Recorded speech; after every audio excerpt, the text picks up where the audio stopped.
সম্পদ, খ্যাতি, লোভ, এগুলো নিয়েই তারা সব সময় চিন্তা করে। এর বাইরে তারা আর কিছুই ভাবতে পারে না। তারা আল্লাহর সামনে কিভাবে দাঁড়াবে সেটা নিয়ে তাদের কোনো চিন্তা নেই। কি দুঃখজনক ব্যাপার। যে ব্যক্তি আল্লাহর আয়াত সম্পর্কে জানে যে তাদের লক্ষ্য আরো উঁচু হওয়া দরকার, কিন্তু তারা শুধুই এই দুনিয়া নিয়ে চিন্তা করে। আখলাদা ইলাল আরদ।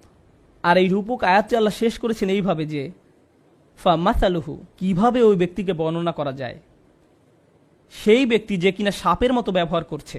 তাই এখন আল্লাহ এর থেকেও খারাপ একটি উদাহরণ দিচ্ছেন। উনি বলছেন ফামাসালুহু কামাসালিল কলব, তার উদাহরণ হচ্ছে একটি কুকুরের মতো।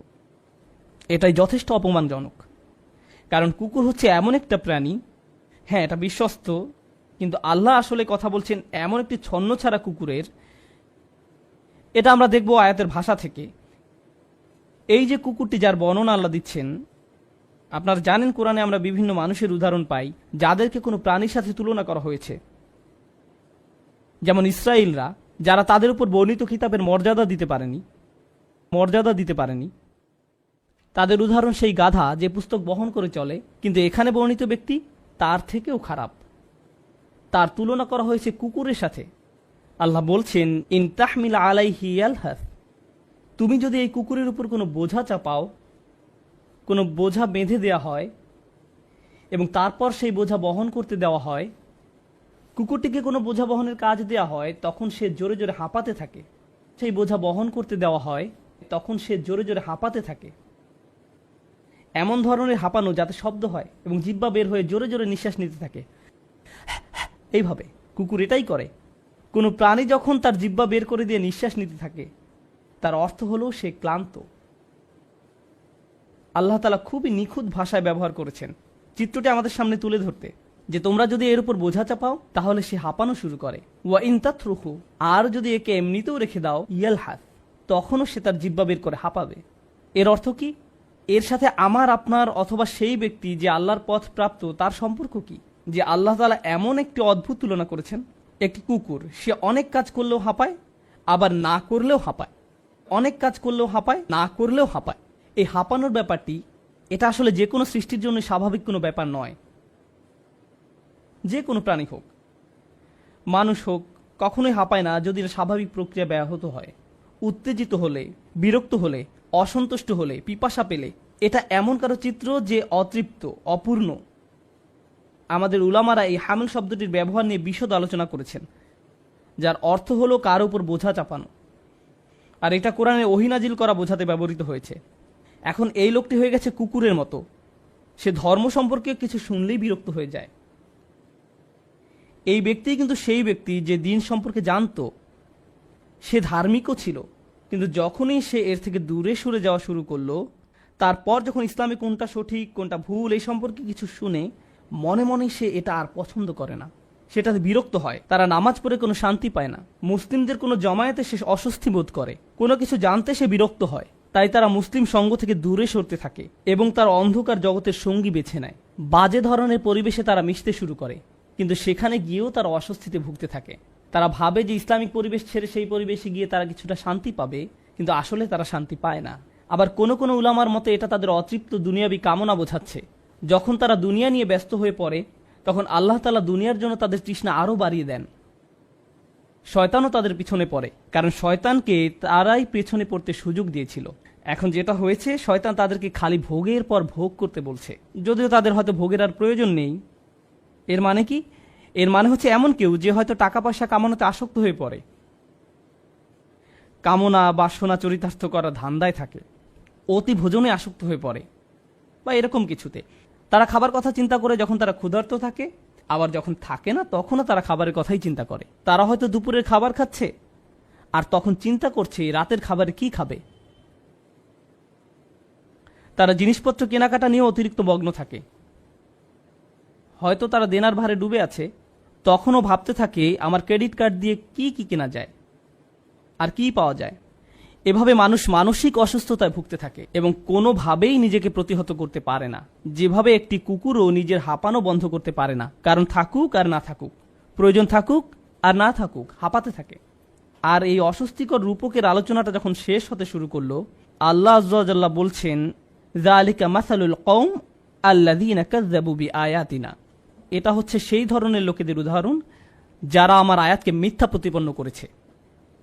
আল্লাযীনা কাযযাবু বিআয়াতিনা, এই অংশটুকু কোরআনে সবসময় অবিশ্বাসীদের জন্য ব্যবহার করা হয়েছে, বিশ্বাসীদের জন্য নয়।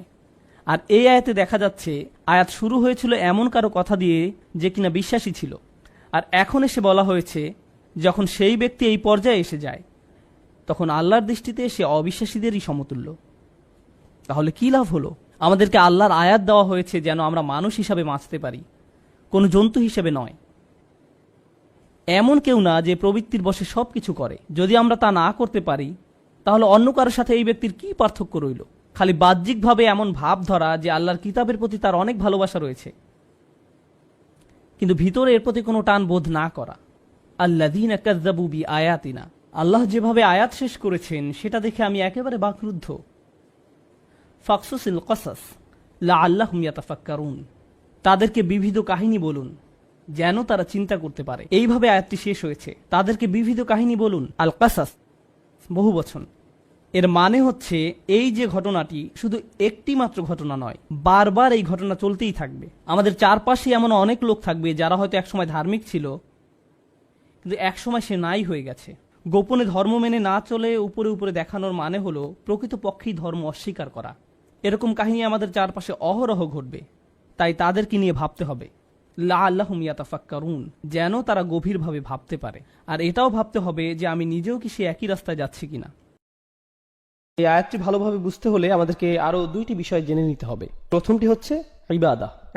আমি এই ব্যাপারে খুব সংক্ষেপে বলবো, কেননা এই সম্পর্কে অন্যান্য জায়গায় অনেকবার বলেছি। এখানে সংক্ষেপে আগেরগুলোই মনে করিয়ে দিচ্ছি। ইবাদতের ভেতরের বিষয়গুলো বুঝতে হলে আমাদেরকে যেই ধারণাগুলো পরিষ্কার রাখতে হবে, ইবনে তাইমিয়া এই ব্যাপারে 5টি বিষয়ের কথা উল্লেখ করেছেন। আমি মনে করি এটি একটি চমৎকার সংজ্ঞা। আল্লাহর বান্দা হতে হলে, আল্লাহর গোলাম হতে হলে আপনাকে 5টি শর্ত পূরণ করতে হবে আল্লাহর দাসত্ব কবুল করতে। এতাআত, দাসত্ব পুরোপুরি মেনে নিতে হবে। যদি এমন হয় যে আপনাকে আল্লাহর দাসত্ব মেনে নিতে হচ্ছে, সাথে অন্য কোনো কিছুর দাসত্ব মেনে নিতে হচ্ছে, তাহলে আল্লাহর দাসত্ব আপনাকে প্রথমে কবুল করতে হবে। আপনি আল্লাহর সৃষ্ট কোনো কিছুর কথা মেনে নিতে পারবেন যদি আপনি একই সাথে আল্লাহর দাসত্ব মেনে নেন। অন্যভাবে বললে, আপনি যদি আল্লাহর কোনো সৃষ্টির কথা মেনে নেন কিন্তু একই সময় আল্লাহর অবাধ্যতা করেন, তাহলে আপনি আর আল্লাহর বান্দা হিসেবে গণ্য হবেন না, কারণ আপনি ইতোমধ্যে শিরক করে ফেলেছেন। লা তাআতা লিমাখলুকিন ফি মাসিয়াতিল খালক, স্রষ্টার অবাধ্যতা হয় এমন কোন ক্ষেত্রে সৃষ্টির আনুগত্য করা হয় না, এটা হতে পারে না। গোলাম হিসাবে এটা করা যাবে না। তো প্রথম বিষয়টি হচ্ছে ইতাআত। দ্বিতীয় বিষয়টি হচ্ছে ভালোবাসা, হুব। আমাদের অন্য সকল কিছু থেকে বেশি আল্লাহকে ভালোবাসতে হবে। ওয়াল্লাযীনা আমানু আশাদ্দু হুব্বাল লিল্লাহ, যারা বিশ্বাস করে তারা আল্লাহর ভালোবাসায় দৃঢ়। একই সূরাতে আল্লাহ বলেন, ওয়ামিনান নাসি মান ইয়াত্তাখিযু মিন দুনিল্লাহি আনদাদা ওয়া ইউহিব্বুনাহুম কাহুব্বুল্লাহ, মানুষের মধ্যে এমন রয়েছে যারা আল্লাহর সমকক্ষ দাঁড় করায়। তারা তাদের এমন ভাবে ভালোবাসে যেভাবে আল্লাহকে ভালোবাসে, কিন্তু যারা বিশ্বাস করে তারা আল্লাহর ভালোবাসায় দৃঢ় থাকে। অন্যভাবে বললে, আমাদের ভালোবাসা আছে আমাদের পিতামাতার প্রতি, ভাই বন্ধু, সন্তান সন্ততি, জীবন সঙ্গী, ধন সম্পদ ইত্যাদি সকল কিছুর প্রতি, কিন্তু এগুলো কোনোটাই আল্লাহর ভালোবাসার ঊর্ধ্বে নয়। সকল ভালোবাসাই থাকে আল্লাহর প্রতি ভালোবাসার অধীন। আর আল্লাহকে ভালোবাসার পর আসে তার বার্তাবাহকের প্রতি ভালোবাসা, সাল্লাল্লাহু আলাইহি ওয়াসাল্লাম। দ্বিতীয় বিষয়টি ছিল ভালোবাসা। তো এখন পর্যন্ত আমরা দুইটি বিষয় নিয়ে আলোচনা করেছি, দাসত্ব স্বীকার ও ভালোবাসার প্রকাশ। তৃতীয়টি হচ্ছে তাওয়াক্কুল। সৃষ্টিকর্তার উপর আমাদের ভরসা রাখতে হবে। নিজেকে যখন আমি তার দাস হিসেবে স্বীকার করে নিয়েছি এবং তাকে যখন স্রষ্টা হিসেবে কবুল করে নিয়েছি, তখন তিনি যাই আদেশ নির্দেশ আমার প্রতি করুক না কেন, ভরসা রাখতে হবে যে সে সকলগুলো অবশ্যই আমার জন্য উত্তম। যে অবস্থাতেই তিনি আমাকে নিপতিত করুন না কেন, তার উপর ভরসা রাখতে হবে। ভরসা রাখতে হবে যে যদি আমি তার কথা মেনে নেই, তাহলে তার কোনো আদেশ আর আমার জন্য যত কঠিন হোক না কেন, সেটাই উত্তম পন্থা। ইউরিদুল্লাহু আন ইউখাফফিফা আনকুম, আল্লাহ তোমাদের জীবন সহজ করতে চান, তোমাদের বোঝা হালকা করতে চান। আমরা ভাবি যে আল্লাহর কথা মেনে নিলে জীবন কঠিন হবে, আর তার অবাধ্য হলে জীবন সহজ হয়। আমাদের অনেক সময় এমন হয় যে আমরা চিন্তা করি, আহা, সবকিছুই শুধু হারাম, এত কঠিন, ইসলাম খুবই কঠিন। আল্লাহ বলছেন, না, আমি আসলে তোমাদের ইসলাম দিয়েছি যাতে তোমাদের জীবন সহজ হয়। আর আমাদের অবশ্যই বিশ্বাস করতে হবে যে এটা সত্য। আল্লাহর উপর আমাদের ভরসা রাখতে হবে, তাওয়াক্কুল থাকতে হবে। তো আমাদের হলো দাসত্ব, ভালোবাসা এবং ভরসা। চতুর্থ বিষয়টি হচ্ছে আন্তরিকতা বা অকৃত্রিমতা। যখন আমরা কোনো কিছু করি, বিশেষ করে সেটা যদি ইবাদতের বিষয় হয়, আমাদের সেটা শুধুমাত্র আল্লাহর জন্যই করতে হবে। আপনি আল্লাহর সাথে অন্য কোনো বিষয় একত্র করতে পারবেন না। যেমন ধরুন, আপনি মসজিদে দান করবেন, যদি সাথে এমন চিন্তাও রাখেন যে একটু নামও হবে আর হ্যাঁ দানও হবে, এভাবে নিয়ত মিশ্রণ ঘটাতে পারবেন না। সেটা আলাদা যে দান করলে হয়তো আপনার কিছুটা নামও হবে, কিন্তু মনে যদি আগে থেকে খ্যাতির লোভ থাকে, তাহলে আপনার দান বৃথা। আপনার লক্ষ্য শুধুমাত্র আল্লাহর জন্য হতে হবে। আল্লাহ তার জন্য করা নিয়তে অন্য কারো অংশগ্রহণ করা পছন্দ করেন না, বিন্দু পরিমাণও না। আর তিনি আমাদের থেকে যা চান, ইন্না সলাতি ওয়া নুসুকি ওয়া মাহইয়ায়া ওয়া মামাতি লিল্লাহি রব্বিল আলামিন, এই আন্তরিকতার ব্যাপারে আগের সূরাতে আলোচনা হয়েছে। ফাসাল্লি লিরাব্বিক, তোমার রবের প্রতি আন্তরিকতার সাথে সালাত আদায় করো। আল্লাহর জন্য কোনো কিছু করার ক্ষেত্রে আমাদের নিয়তকে পরিশুদ্ধ করতে হবে। মাঝে মাঝে ধরুন, এটা যদিও একটু বাইরের আলোচনা কিন্তু গুরুত্বপূর্ণ, আমরা বিভিন্ন ভাবে দিনের জন্য কাজ করি। কেউ হয়তো মসজিদে সরাসরি সেবাদান করে, কেউ হয়তো মসজিদ কমিটিতে কাজ করে, কেউ হয়তো দাওয়াতি কাজ সম্পন্ন করে, কেউ ইসলামী স্কুল পরিচালনা করে, অথবা কেউ ইসলামিক ওয়েবসাইট চালাতে সহায়তা করে। যেটাই হোক, যেভাবেই হোক, আমরা দিনের জন্য করি কোনো না কোনো উপায়। কাজের শুরুতে আমাদের নিয়ত শুধু আল্লাহর জন্যই থাকে, কিন্তু সময় পার হলে আমাদের মনে বিভিন্ন চিন্তার উদ্রেক হয়। আমরা বলি, মানুষ আমার কথাই শুনছে, আমার এখানে প্রধান হওয়া উচিত, আর আমাদের আমিত্ব বোধ জাগ্রত হয়। মানুষদের অবশ্যই আমার কাজে স্বীকৃতি দিতে হবে। এখন তো কেউ আমার প্রশংসাই করছে না, লোকজন আমার মতের মূল্যায়নই করছে না, আর এতদিন যা কিছু করেছি কিছুই আমলে নিচ্ছে না। এখন বলুন, আমাদের এই কাজ আল্লাহর জন্য নাকি মানুষের স্বীকৃতির জন্য? আর এভাবে আমাদের মনে যা ঘটে সেগুলো কেউই তেমন ভাবে লক্ষ্য করে না, অথচ সময়ের সাথে এভাবেই নিয়ত পরিবর্তিত হতে থাকে। আপনি সততার সাথে আল্লাহর জন্য শুরু করেন হয়তো, কিন্তু সময়ের সাথে আন্তরিকতায় ভাটা পড়ে। আমাদের অবশ্যই ইখলাস বজায় রাখতে হবে, সেই আন্তরিকতা ধরে রাখতে হবে। এখন সর্বশেষ ও সর্বাধিক গুরুত্বপূর্ণ বিষয়টি, যা ইবাদতের সাথে জড়িত, আমরা ইতিমধ্যে 4টি বিষয় নিয়ে আলোচনা করেছি, পঞ্চম বিষয়টি বাকি আছে। সহজ ভাষায় আমি এটাকে বলি দাসত্বের শর্ত। লক্ষ্য করবেন, যখন আপনি কোনো চাকরিতে যোগদান করেন, আপনার কোম্পানি ও আপনার মধ্যে একটা চুক্তি সম্পন্ন হয়। চুক্তিতে বলা থাকে আপনি কোম্পানির জন্য কি কি করবেন এবং কোম্পানি আপনার জন্য কি কি করবে। একইভাবে স্বামী স্ত্রীর মধ্যেও চুক্তিনামা থাকে, আমি তোমার জন্য এগুলো এগুলো করব, তুমি আমার জন্য এগুলো এগুলো করবে। চুক্তিনামা, শর্তের আদান প্রদান। একইভাবে সন্তান এবং মা বাবার মধ্যে অধিকারের বিষয় থাকে, এগুলো আমাদের অধিকার, এগুলো তোমাদের অধিকার। এখানেও আদান প্রদান হচ্ছে, পরস্পর বোঝাপড়া এখানেও হতে দেখা যাচ্ছে। যে কোনো রাষ্ট্র বা সরকারের সাথে সেখানকার জনগণের একই ধরনের বোঝাপড়া হয়। তোমরা এই পরিমাণ কর দিবে, এই এই আইন কানুনগুলো মেনে চলবে, বিনিময়ে আমরা তোমাদের এই এই সেবা দিয়ে যাব। স্পষ্ট বিনিময়। সাধারণত এই ধরনের বিনিময়গুলো কিছু আপোষ মীমাংসা বা বোঝাপড়ার মাধ্যমে হয়, অর্থাৎ দুই পক্ষই এগিয়ে আসে, আলাপ আলোচনা করে, শেষে আপোষের মাধ্যমে সমঝোতা হয়। কিন্তু যখন আমরা আল্লাহর বান্দা, তখন এই ধরনের শর্ত বা সমঝোতা কি করে ঘটবে? এগুলো কি আলোচনা বা আপোষ মীমাংসার মাধ্যমে হবে? অবশ্যই না। সকল শর্তই আসমান থেকে আসবে, আপনাকে শুধু মেনে নিতে হবে। অর্থাৎ আপনার কোনো যোগ্যতা নেই যে আপনি নির্ধারণ করবেন আল্লাহর বান্দা হতে হলে কি কি মেনে চলবে আর কি কি মেনে চলবেন না, আল্লাহর উপাসনার জন্য কি কি করবেন আর কি কি করবেন না, আল্লাহকে মেনে চলার জন্য কি করবেন আর কি করবেন না। আপনি নিজে কখনোই নিজের জন্য এগুলো নির্ধারণ করতে পারেন না। এই ব্যাপারে সকল শর্ত, সকল কর্তৃত্ব শুধুই আল্লাহর। আর শুধুমাত্র এভাবেই আপনি আল্লাহর বান্দা হতে পারেন যে এসব শর্তে, এই চুক্তিতে আপনার সামান্যতম অংশও নেই। সকল শর্তই আল্লাহর, কর্তৃত্ব শুধুই আল্লাহর। এবার আসুন, কাফিররাও আল্লাহকে ডাকে, তারাও তাওয়াফ করে, সিজদাও করে, আল্লাহর নাম তারাও ভালোভাবেই স্মরণ করে, প্রায় সবকিছুই করে। কিন্তু সেই শর্তগুলো, সেই চুক্তিনামা, তারা যেটাকে আল্লাহর দাসত্ব বলে, যেটাকে তারা আল্লাহতে বিশ্বাস বলে, সেই বিশ্বাস, দাসত্বের চুক্তিনামা তারা নিজেরাই বানিয়ে নেয়। কিন্তু আল্লাহ বলছেন, তোমরা যদি নিজেদের মন মতো এই শর্তসমূহ বানিয়ে নাও, সেটা গ্রহণযোগ্য না। এগুলো শুধু তখনই গ্রহণ করা হবে যদি তা কেবল আমার পক্ষ থেকেই আসে। আর সেই শর্তসমূহ যা তার থেকে আসে, সেগুলো মূলত তাই যা নবী রাসূলগণ নিয়ে আসেন। তাই এসব শর্তাবলী, এগুলো খুবই গুরুত্বপূর্ণ। আপনাকে একদিন কেউ বলল, জানো, আমি সৃষ্টিকর্তাকে খুবই ভালোবাসি, আমি প্রায়ই তার উপাসনা করি, প্রার্থনা করি। আসলে আপনি করেন না। আপনি করেন না, কেননা আপনি যদি সৃষ্টিকর্তার প্রার্থনা করেন নিজের মন মতো করে, তাহলে কিভাবে আপনি তার গোলাম হবেন? যখন আপনি সৃষ্টিকর্তার প্রার্থনা করবেন এমন ভাবে, ঠিক যেমন ভাবে তিনি আপনার নিকট আশা করেন, এটাকে সৃষ্টিকর্তার সঠিক উপাসনা বলা যায়। শর্তগুলোর সংজ্ঞা কেবল আল্লাহর পক্ষ থেকেই আসতে পারে। আল্লাহতে বিশ্বাসের অর্থ আসলে কি কি? আল্লাহকে মেনে চলার অর্থ কি? আল্লাহর ইবাদত করার অর্থটাই বাকি। এটি হলো প্রাথমিক আলোচনা।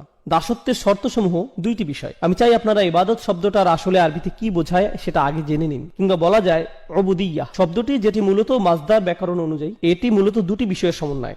এখন আমি যদি শুধুমাত্র যে কোনো একটি আপনাদের সামনে প্রকাশ করি, তাহলে মূল অর্থটি অসম্পূর্ণ থেকে যাবে। মূলত এটি ক্লাসিক্যাল আরবির সামনে ইংরেজি ভাষার একটা সীমাবদ্ধতা। ক্লাসিক্যাল আরবি ভাষা একই সময় বিভিন্ন বৈশিষ্ট্যের প্রকাশ ঘটায়। এখন আমরা যদি কোনো বিষয়ের ক্ষেত্রে পুরোপুরিভাবে অর্থের প্রকাশ না ঘটাই, বাক্যের আংশিক প্রকাশ আমাদের মনে গন্ডগোল বাঁধাতে পারে। তো দুইটি পরিভাষা যা ইবাদত শব্দটির সকল বৈশিষ্ট্য ও গুণাগুণ পরিপূর্ণরূপে প্রকাশ করে, সে দুইটি হলো প্রার্থনা ও দাসত্ব। হ্যাঁ, এই দুটির সমন্বয়, প্রার্থনা ও দাসত্ব। আমরা সাধারণত যে কোনো একটি গ্রহণ করে থাকি, কিন্তু ইংরেজিতে দুইটি সম্পূর্ণ আলাদা শব্দ, যা ক্লাসিক্যাল আরবিতে একটি শব্দে প্রকাশ পায়, ইবাদাহ এবং উবুদিয়্যাহ। তাই যখন আল্লাহ রাসূল সাল্লাল্লাহু আলাইহি ওয়াসাল্লাম বলেন লা আ'বুদু মা তা'বুদুন, এর মানে শুধুমাত্র এই না যে আমি প্রার্থনা করব না, বরং এর মানে এও দাঁড়ায় যে আমি দাসত্ব স্বীকার করব না, আমাকে তোমরা গোলাম বানাতে পারবে না। খুব সংক্ষেপে আমি আপনাদের প্রার্থনা এবং উপাসনা করা এবং দাসত্বের মধ্যকার যে পার্থক্য সেটি দেখিয়ে দিতে চাই। যখন মাগরিব আসলো, আমরা আল্লাহ তাআলাকে স্মরণ করছি, প্রার্থনা করছি। যখন এশার সালাতের সময় আসবে, আমরা আল্লাহর প্রার্থনা করব।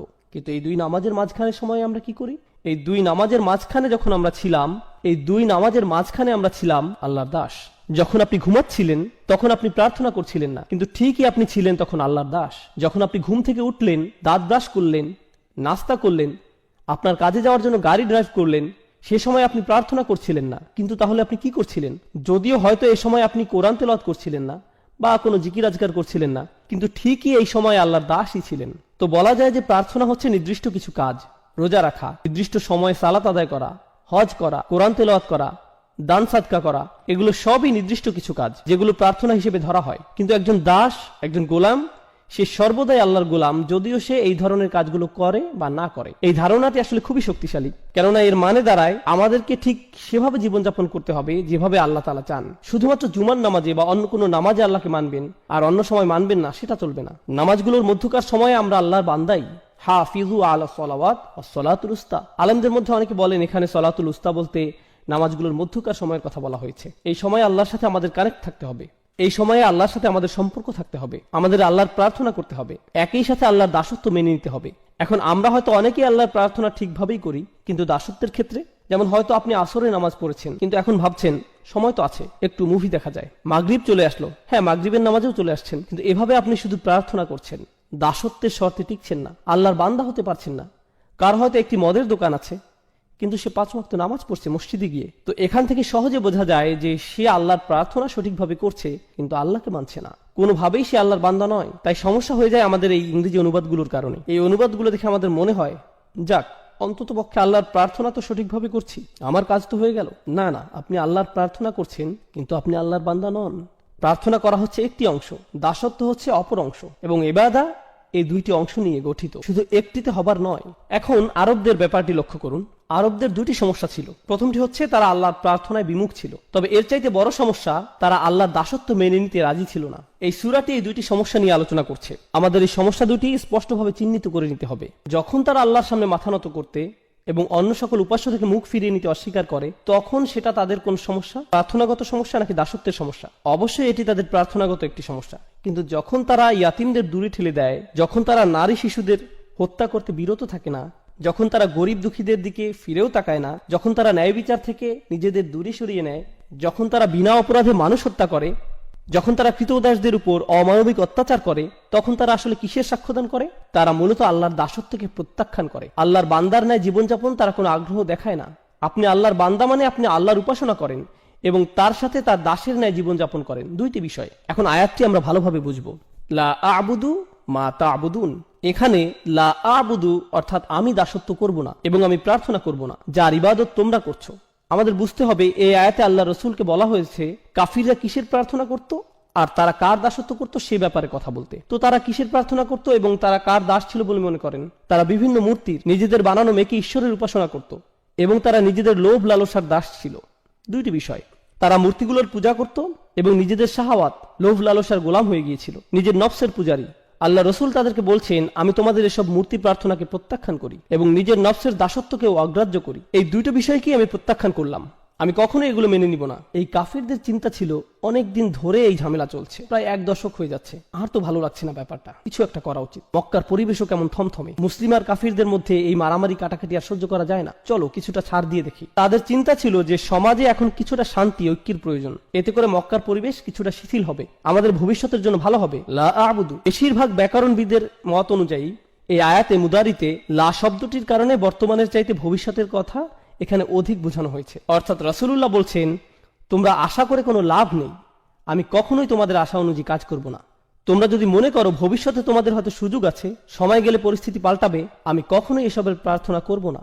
এবং তোমরা যা কিছুর উপাসনা করছো এবং দাসত্ব মেনে নিয়েছো, সেসবের দাসত্ব আমি কখনোই কবুল করব না, এমন কখনোই হবে না। তোমাদের মাথা থেকে এই চিন্তা দূর করে ফেলতে পারো। চলুন আমরা পরের আয়াতে যাই। ওয়ালা আনতুম আবিদুনা মা আ'বুদ, আর হ্যাঁ, তোমরা কখনোই প্রার্থনাকারী তো ছিলে না, না তোমরা কখনো দাসত্ব স্বীকার করেছিলে। এখন আবিদুন শব্দটা একটা ইসম, অর্থাৎ এটি একটা বিশেষ্য। তার মানে এখানে বোঝানো হচ্ছে তোমরা অতীতে কখনোই এবং বর্তমানেও না আর ভবিষ্যতেও তোমরা কখনো কোনোভাবেই আমি যে সৃষ্টিকর্তার উপাসনা করি তার উপাসনা করবে, বা যে সৃষ্টিকর্তার দাসত্ব আমি করি তার দাসত্ব মেনে নিবে। এটা অতীতে আগে কখনোই হয়নি এবং ভবিষ্যতেও কখনো হওয়ার কোনো সুযোগ নেই। তার মানে বোঝা যাচ্ছে যে এটা শতভাগ নিশ্চিত তারা চিরন্তনভাবে এই কুফুরির উপর বিদ্যমান। এখন আপনারা যদি এই আয়াতটি ভালোভাবে বুঝে নিতে চান, কেন আল্লাহ বললেন যে তারা তাদের কুফুরির উপরই বিদ্যমান থাকবে, কেন তারা কখনোই মানবে না? কুরাইশদের এই নির্দিষ্ট কিছু নেতাদের কেন আল্লাহ এভাবে অভিশপ্ত করলেন, সেটার উত্তরটি কোরআনের অন্য এক স্থানে আমরা পাই। আল্লাহ বলেন, আম আবরামু আমরান ফাইন্না মুবরিমুন। খুবই গুরুত্বপূর্ণ একটি আয়াত। এই আয়াতটি বোঝার জন্য আপনাদের খুবই গুরুত্বপূর্ণ একটা শব্দ সম্পর্কে ধারণা নিতে হবে। আরবি শব্দটি হচ্ছে ইব্রম। ইব্রম এই শব্দের অর্থ হয় কোন স্থাপনার জন্য দড়ি বাঁধা। আপনারা নিশ্চয়ই জানেন, আগেরকার দিনে আমাদের কাছে সিমেন্ট ছিল না, সিমেন্ট বলতে কিছুই ছিল না। তো এখন আপনার কাছে 2 টুকরো কাঠ আছে, আপনি সেগুলো কিভাবে জোড়া লাগাবেন? বেঁধে নেওয়া ছাড়া আর কোনো উপায় নেই। আপনি কোনো দুর্বল বা পাতলা কোনো দড়ি অবশ্যই নেবেন না, আপনি দ্বিগুণ মোটা করে একটি দড়ি নিতে হবে, সেটা ঘুরিয়ে পেঁচিয়ে শক্ত করে নিতে হবে। আর সেটা কেবল একবার বাঁধলেই হবে না, একের অধিক গিট দিতে হবে। অর্থাৎ প্রক্রিয়াটি প্রত্যেক ধাপেই দ্বিগুণ, দ্বিগুণ, ত্রিগুণ এভাবে করে করে পদক্ষেপ নেওয়া হচ্ছে, যাতে নিশ্চিত থাকা যায় যে দড়িটি কখনোই ছিঁড়বে না। আর আল্লাহ তাআলা এখানে এই শব্দটি ব্যবহার করছেন কাফেররা তাদের কুফরের উপর স্থির থাকতে ঠিক কতটা প্রতিজ্ঞাবদ্ধ সেটা বোঝাতে। আম আবরামু আমরন, তারা কি তাদের এই সিদ্ধান্তের ক্ষেত্রে দড়িতে গিট লাগার ন্যায় প্রতিজ্ঞাবদ্ধ হয়ে গিয়েছে? তারা কি তাদের সিদ্ধান্তে এতটাই দৃঢ় যে তারা কখনোই আর ফেরত আসতে চায় না? কেননা আপনি যদি একবার এই দড়িতে গিট লাগিয়ে দেন, তার মানে বোঝা যাচ্ছে যে আপনার ইচ্ছা আর কখনো ফেরত না আসা। বিষয়টা জুতার ফিতার ন্যায় সহজ নয় যে কিছুক্ষণ পর আপনি আবার খুলে ফেলবেন। আল্লাহ বলছেন তারা এতটাই নিশ্চিত যে তাদের কুফুরির এই সিদ্ধান্তে তারা আর কখনোই ফেরত আসতে চায় না। বিষয়টি কেমন? যদি এমনই হয় ফা ইন্না মুবরিমুন, তাহলে আমরাও আমাদের দড়ি বেঁধে দিচ্ছি। যদি তারা এতটাই নিশ্চিত থাকে, তাহলে আমরাও নিশ্চিত যে আমরা তাদেরকে কুফুরির উপরই প্রতিষ্ঠিত রাখবো। আর দেখুন, আল্লাহ যখন তাদের দড়ির কথা উল্লেখ করছেন তখন ফিল বা ক্রিয়া ব্যবহার করছেন। আবরামু ফেইলে মাদি বা অতীতকালের ক্রিয়া। কিন্তু আল্লাহ যখন নিজের দড়ির কথা বলছেন তখন তিনি বিশেষ্যর ব্যবহার করছেন। আপনারা জানেন এমন ক্ষেত্রে ক্রিয়া এবং বিশেষ্যের মধ্যে তফাৎ কেমন হয়? ক্রিয়া ক্ষণস্থায়ী কিন্তু বিশেষ্য চিরস্থায়ী। অর্থাৎ তারা আজ যতই নিশ্চিত থাকুক যে তারা সেই দড়ির গিট খুলবেই না এবং ঈমান আনবে না, বিচার দিবসে যখন তারা নিজেদের কর্মফলের সম্মুখীন হবে, আপনারা জানেন কি হবে, তাই না? রুবামা ইয়াউদ্দুল্লাযীনা কাফারু লাউ কানু মুসলিমিন। হয়তো অবিশ্বাসীরা চাইবে সেদিন মুসলিম হতে, তারা চাইবে তাদের সেই গিট, সেই দড়ি যাতে কোনো মতে একটু খোলা হয়, কিন্তু অনেক দেরি হয়ে গেছে, অনেক সময় চলে গিয়েছে। তাই আল্লাহ বলছেন ফা ইন্না মুবরিমুন, আমার বাঁধন তো চিরদিনের জন্য। বিশেষের ব্যবহার হয়েছে এখানে, অর্থাৎ সমাপ্তি ঘটে গেছে, শেষ। আর কাফিরদের ক্ষেত্রে বলা হচ্ছিল সংশয় আকারে, তারা কি আসলে এভাবে দড়িতে গিট লাগাতে যাচ্ছে? সত্য কি? কিন্তু এখানে কোনো সংশয় নেই, এটাই সত্য। আল্লাহ বলছেন আল কাফিরুন, তাহলেই এটাই হবে।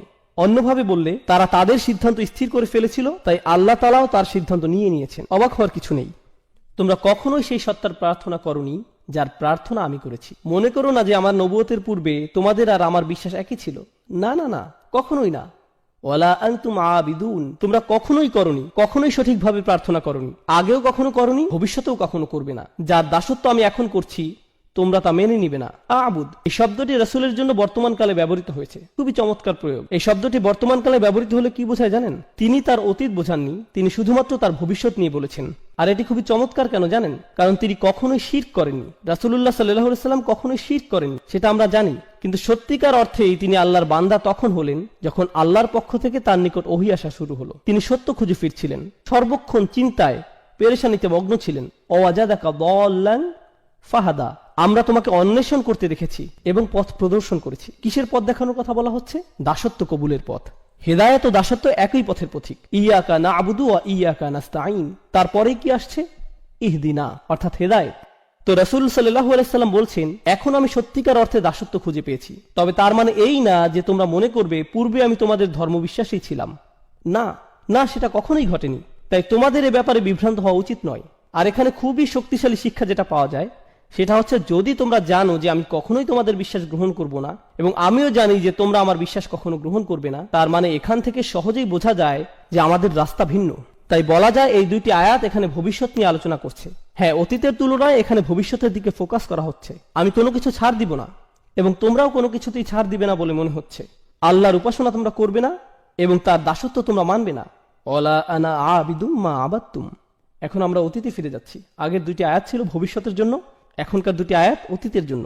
ওয়ালা আনা আবিদুন, আমি কোনো প্রার্থনাকারী নই, অর্থাৎ আমি কখনোই দাসত্ব স্বীকার করিনি। মা আবাদতুম, যার উপাসনা তোমরা করছো। ভেবো না যে তোমাদের প্রভুই আমার প্রভু, আর এভাবে ভেবো না যে আমার প্রভু তোমাদের প্রভু।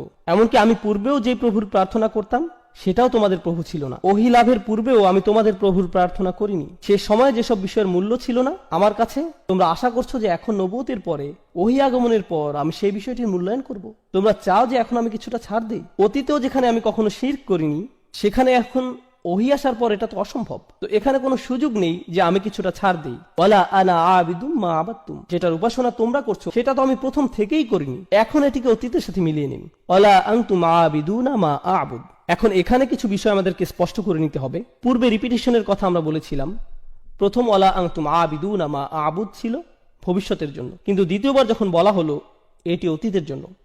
একটি ছিল এক বিষয়ে ছাড় দেওয়ার জন্য এবং অপরটি অপর বিষয়ে ছাড় দেওয়ার জন্য। এই আয়াতটি পুনরায় আসার কারণ আমরা ইতিমধ্যে বুঝে নিয়েছি। তৃতীয় আরেকটি উপায় যেভাবে আয়াতটির পুনরাবৃত্তির কারণ বোঝা যায়, যখন আপনি কোথাও যান আর কারো বিরুদ্ধে শত্রুতা পোষণ করেন, আপনি তখন খুবই কঠিন ভাষা ব্যবহার করেন আর কারোর সাথে কঠোর আচরণের জন্য একই ধরনের কিছু কথা বারবার বলার প্রয়োজন হয়। ঘৃণা করি, আমি তোমাকে ঘৃণা করি, মেরে ফেলবো, আমি তোমাকে মেরে ফেলবো, একই কথা পুনরায় বলে আপনি কি বোঝাতে চাচ্ছেন? এখান থেকে আপনার রাগান্বিত অবস্থায় স্পষ্ট হয়। এখান থেকে বোঝা যায়, শুনেছো আমার কথা, বুঝেছো, আমি কোথাও যাচ্ছি না, আজ শেষ করেই ছাড়বো। এভাবে পুনঃ পুনঃ বলা এটি রাসূলের বলার ভঙ্গি। আল্লাহ রাসূলকে শিখিয়ে দিচ্ছেন যে তাদের বুঝিয়ে দাও, ভালোভাবে আলোচনা করে নাও, তারা সঠিক অর্থে যেন বুঝে নেয়। যদি তারা প্রথমবার না বুঝে তাদেরকে আবার বলো। এটি মূলত খুবই কঠিনভাবে বলার একটি মাধ্যম। ওয়ালা আনতুম আবিদুনা মা আবুদ। এখন এখানে মা শব্দটি খুবই গুরুত্বপূর্ণ। আল্লাহ এখানে বলেননি ওয়ালা আনতুম আবিদুনা মান আবুদ, আর তুমি তার উপাসনা করো না যার উপাসনা আমি করি। আয়াতে বলেননি আমি যার উপাসনা করি, বরং বলেছেন আমি যেসবের উপাসনা করি। কিন্তু মা শব্দটি আমরা জানি প্রাণীবাচক শব্দের ক্ষেত্রে ব্যবহৃত হয় না, এটি ব্যবহৃত হয় অপ্রাণীবাচক শব্দের ক্ষেত্রে। মান শব্দের ব্যবহার হয়ে থাকে প্রাণীবাচক শব্দের ক্ষেত্রে। তাই এই বর্ণনা কিছুটা বিভ্রান্তির সৃষ্টি করে। কিভাবে আমি যার উপাসনা করি বলার পরিবর্তে আমি যেসবের উপাসনা করি বলা সম্ভব? এখন আমি উপাসনা বা প্রার্থনা শব্দটি সাধারণ অর্থে ব্যবহার করছি। আপনারা এখন উপাসনা ও দাসত্ব আলাদাভাবে কোনটা কি বোঝায় জানেন, কিন্তু আমি এখানে সাধারণ অর্থে ব্যবহার করছি। আল্লাহ তার রাসূলকে আমি যার প্রার্থনা করি বলতে না বলে দুইবার আমি যেসবের প্রার্থনা করি বলতে বললেন।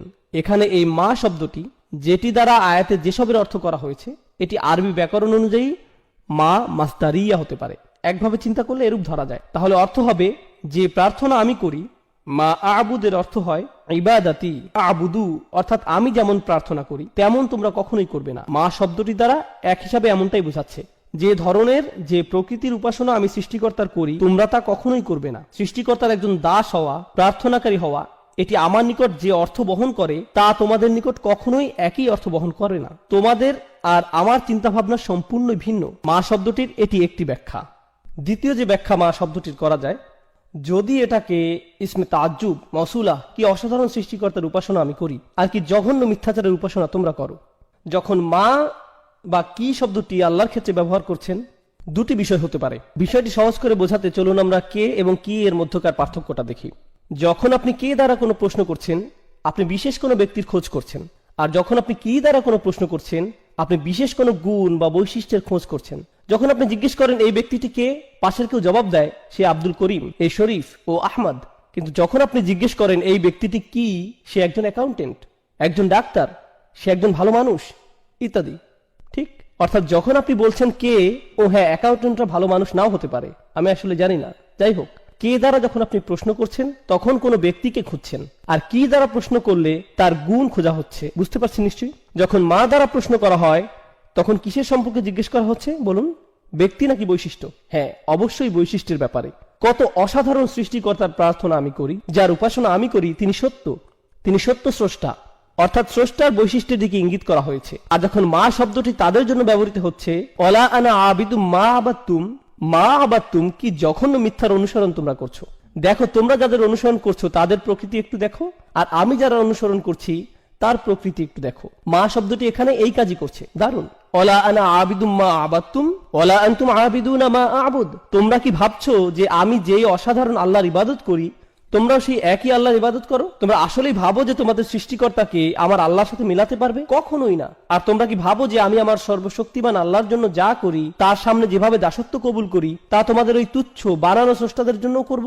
কখনোই না। আর এই বর্ণনাগুলোতে দুইটি পক্ষের ব্যবধান অসীম পর্যায়ে বৃদ্ধি করা হয়েছে মা শব্দটির ব্যবহারের মাধ্যমে। সেই মা হিয়া, স্রষ্টার সেই প্রকৃতি যার প্রার্থনা আল্লাহ রাসূল করেন।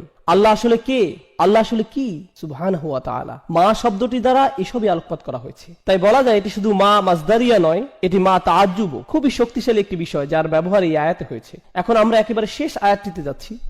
এখানে আমরা অবিশ্বাস্য ধরনের চমৎকার একটি বিষয় জানতে পারবো ইনশাআল্লাহ। লাকুম দীনুকুম ওয়ালিয়া দীন। সম্ভবত এটি আমাদের সময় কোরআনের সবচাইতে ভুলভাবে ব্যাখ্যাকৃত আয়াতগুলোর মধ্যে একটি। সাধারণভাবে আয়াতের অর্থ করা হয় তোমাদের দিন তোমাদের থাকুক, আমার দিন আমার। প্রথমে এখানে লাকুম শব্দটি আগে ব্যবহৃত হয়েছে, ইখতিসাস অর্থাৎ জার ওয়া মাজরুর মুকাদ্দাম। আল্লাহ বলেননি দীনুকুম লাকুম ওয়া দীনি লি, তিনি বলছেন লাকুম দীনুকুম ওয়ালিয়া দীন, তোমাদের ধর্ম শুধুই তোমাদের জন্য। হ্যাঁ, তা শুধুই তোমাদের, অর্থাৎ সেটা কখনোই আমার জন্য হবে না, আমার হবে না। শুধুই শব্দটি আমি এখানে যথার্থ কারণেই বসিয়েছি, কেননা লাকুম এখানে আগে এসেছে। এটা যদি দিন হুকুমের পরে আসতো তাহলে শুধুই শব্দটা এখানে হতো না। এটা যদি দিন হুকুমের পরে আসতো তাহলে শুধুই শব্দটি এখানে আসতো না। তোমাদের ধর্ম, তোমাদের এই ধর্ম শুধুই তোমাদের জন্য। অলিয়া দিন, আর আমার দিন এই মুহূর্তে তোমাদের ক্ষেত্রে এটিও শুধুই আমার জন্য।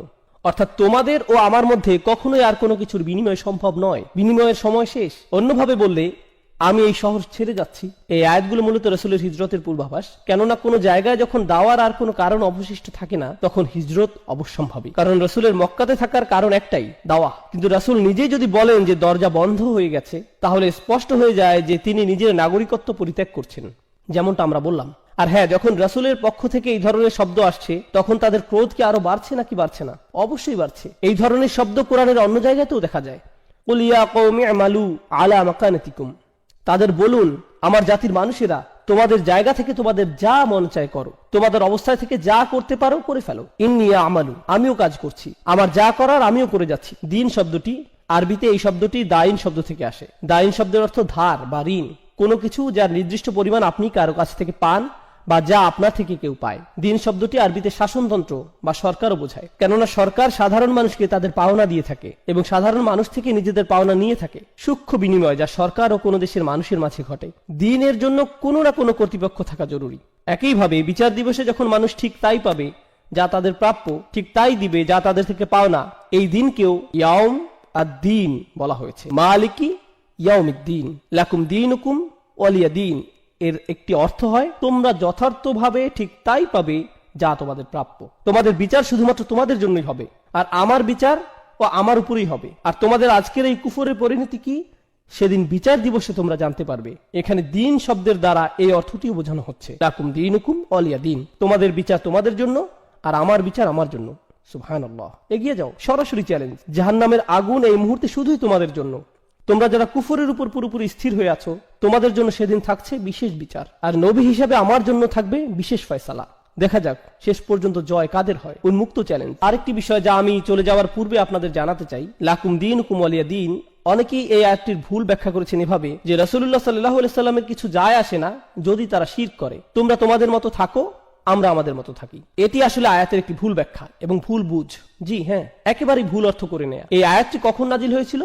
প্রায় 1 দশক দাওয়াত দেওয়ার পরে এই আয়াতটি নাজিল হয়। এরপর তাদেরকে বলা হলো তোমাদের যা করার তোমরা করতে থাকো, আর আমি আমার কাজ করতে থাকবো। আর এখন আমরা আর শব্দ দ্বারা সংঘর্ষে যাব না, এখন সংঘর্ষ হবে তরবারি দ্বারা। অর্থাৎ অন্যভাবে বললে এই আয়াতটি সেসব লড়াই বা যুদ্ধের পূর্বাভাস যেগুলো সামনের দিনগুলোতে আসছে। এই লাকুম দীনুকুম ওয়ালিয়া দীন আয়াতে বলতে পারেন কেন আয়াতের শব্দগুলোতে সংঘর্ষের পূর্বাভাস পাওয়া যায়? কারণ এই মুশরিকরা তাদের মূর্তিগুলোকে কোথায় রাখছে? তারা এগুলোকে রাখছে বাইতুল হারামে। আর রাসূলুল্লাহ সাল্লাল্লাহু আলাইহি সাল্লামের মূল কাজ কি? আমরা ইতিমধ্যেই উত্তরাধিকার সূত্রে পাওয়া রাসূলের দায়িত্ব নিয়ে কথা বলেছি। তার মূল দায়িত্ব কি? ইব্রাহিম আলাইহিস সালামের ধর্মকে পরিশুদ্ধ করা। আর তিনি সেটা কিভাবে করতে পারেন? যে উদ্দেশ্যে আল্লাহর এই ঘর নির্মিত হয়েছিল সেই উদ্দেশ্যে এটির পুনর্গঠনের মাধ্যমে। কিন্তু ততক্ষণ তিনি এটি করতে পারছেন না যতক্ষণ মুশরিকদের প্রতিমাগুলো এই ঘরে মজুদ রয়েছে। তাই আল্লাহর দ্বীন এখানে পূর্ণতা পেতে হলে তাদের দ্বীনকে সরতে হবে। তোমরা তোমাদের দ্বীনের অনুসরণ করতে থাকো, আমি আমার দ্বীনের অনুসরণ করতে থাকি, এবং শেষ পর্যন্ত দেখা যাবে জিত কার হয়।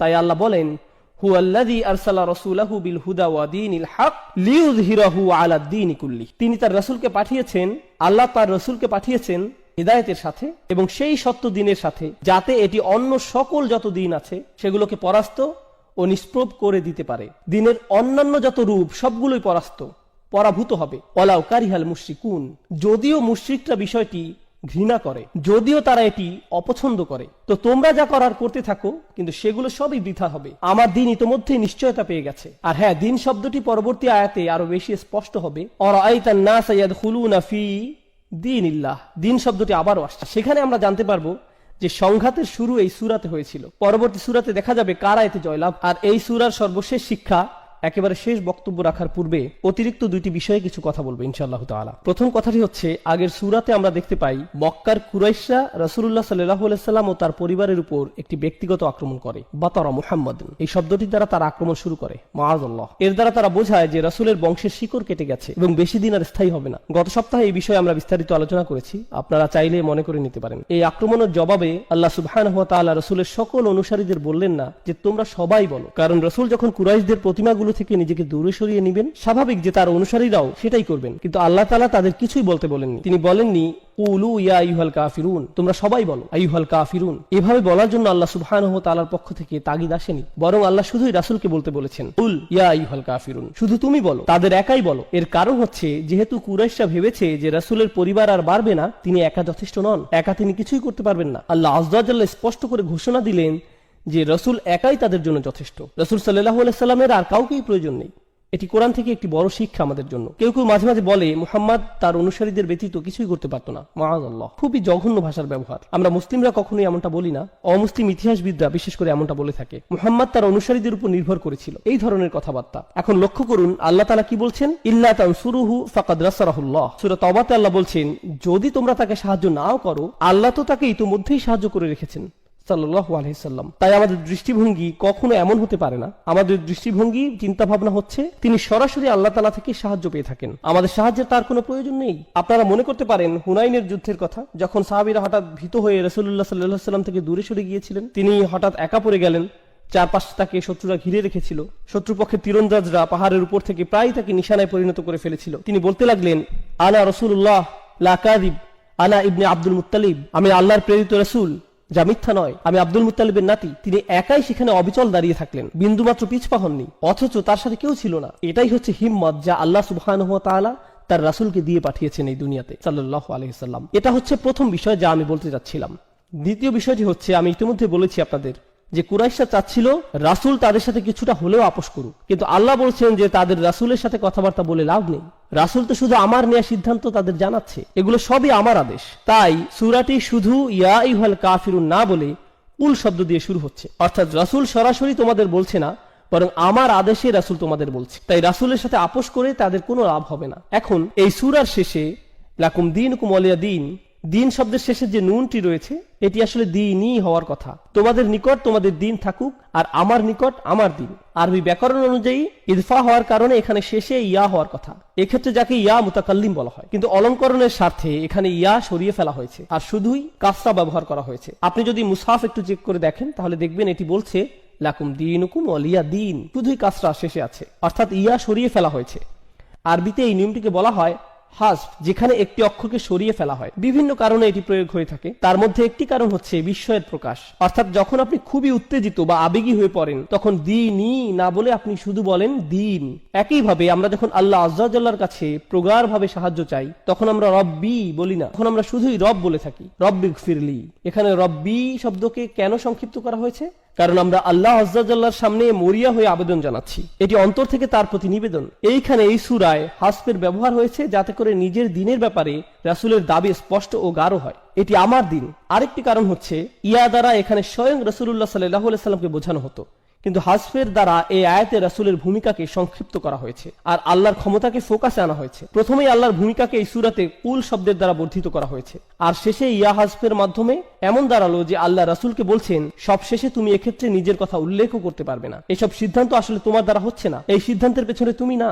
সুবহানাল্লাহ, খুবই চমৎকার, প্রবল ও কার্যকর উপসংহার এই সূরার। আর এখন আমি আপনাদের তৃতীয় এবং সবচেয়ে গুরুত্বপূর্ণ বিষয়, যেটি উল্লেখের মাধ্যমে এই বক্তব্য শেষ করব ইনশাআল্লাহ তাআলা। আমি আপনাদের প্রথম থেকেই বলেছি যে কোরআনের শেষ 10টি সূরা শুধুমাত্র রাসূলুল্লাহ সাল্লাল্লাহু আলাইহি সাল্লামের জীবনী বোঝার জন্যই গুরুত্বপূর্ণ নয়, বরং রাসূলের আদর্শের সাথে ইব্রাহিম আলাইহিস সালাতু ওয়াস সালামের আদর্শের সংযোগ বা সম্পর্ক বোঝার জন্যও গুরুত্বপূর্ণ। এখন শুনুন, আমি আপনাদের কোরআনের অন্য একটি জায়গায় নিয়ে যাচ্ছি।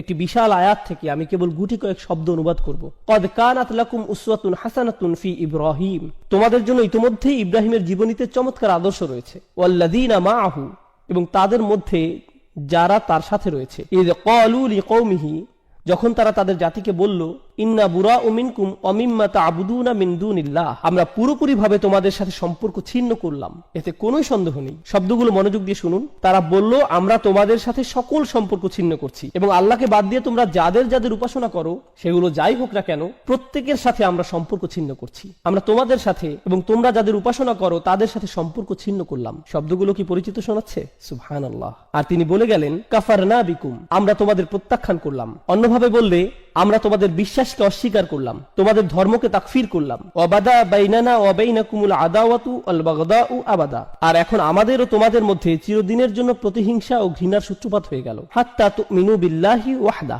যতক্ষণ না তোমরা আল্লাহতে বিশ্বাস করছো যিনি এক ও অদ্বিতীয়। সুবহানাল্লাহ। আয়াতের শেষ অংশে ইব্রাহিম তার পিতার জন্য দোয়া করছেন আলাইহিস সালাম, যার মধ্য দিয়ে আয়াতটি শেষ হয়। কিন্তু আয়াতটির দিকে ভালো করে লক্ষ্য করুন। এটি কি প্রায় সূরাতুল কাফিরুনের অর্থের মতোই নয়? যেভাবে রাসূলুল্লাহ কুরাইশদের সাথে মোকাবেলা করছেন, তিনি তাদের সাথে বিরোধপূর্ণ কথাবার্তার মধ্যেও ইব্রাহিম আলাইহিস সালামের আদর্শের পুনরাবৃত্তি করছেন। শুধুমাত্র ফাসাল্লি লিরাব্বিকা ওয়ানহার এর মধ্যেই নয়। সুবহানাল্লাহ। কত সুন্দরভাবে আল্লাহ তাআলা কোরআনের শিক্ষাগুলোকে সংযুক্ত করেছেন। ওয়াকাযালিকা নুফাসসিলুল আয়াহ, আর এভাবেই আমরা আয়াতগুলোকে ব্যাখ্যা করে থাকি। কত সুন্দরভাবে বিষয়গুলো যুক্ত হয়, ইতিহাস কতই না চমৎকারভাবে মিলে যায়। আর আপনারা সাথে এই বিষয়টি বুঝতে পারবেন। একটু আগে আমি যেটা বললাম, রাসূলুল্লাহকে একাই কথা বলতে হয়েছিল, নিজের সাথে অন্য কাউকে সম্পৃক্ত করার সুযোগ তাকে দেয়া হয়নি। অন্যদিকে ইব্রাহিম আলাইহিস সালামের অল্প কিছু অনুসারী থাকা সত্ত্বেও তাদের নিয়েই কাফিরদের সাথে কথা বলার আদেশ দেওয়া হয়েছে। বৈপরীত্যের দিকে লক্ষ্য করুন, কার অনুসারীর সংখ্যা বেশি? মুহাম্মদ রাসূলুল্লাহ সাল্লাল্লাহু আলাইহি সাল্লাম।